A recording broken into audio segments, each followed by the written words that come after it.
กินคนเหลือนะเฮ้ย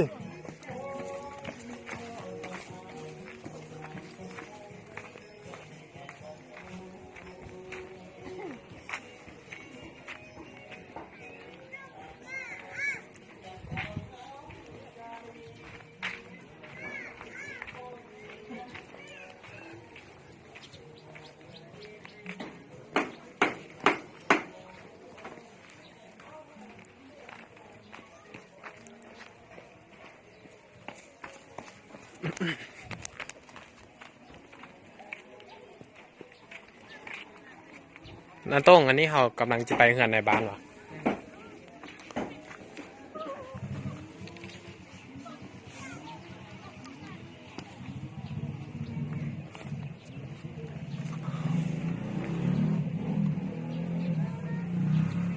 ไม่เหลือค่ะ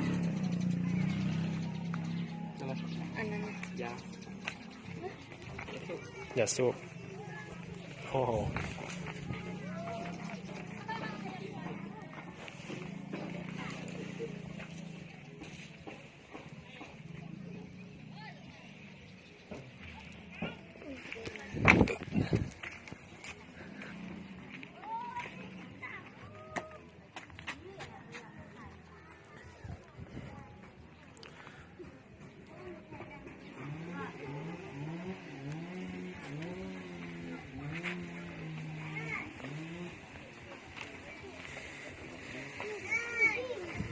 สบายดีสบายดีสมัยเลอะยังก้นสมัยเลอะยังเงินมองกลางมาเนี่ยตั้งไหนนั่งกันได้ปะขอพยับได้หรอเนาะ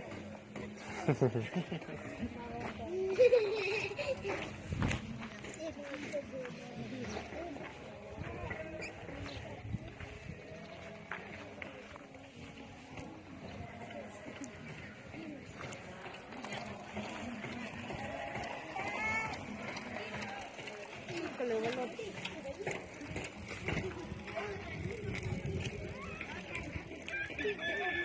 ไปฮอดเกิดแล้วกัน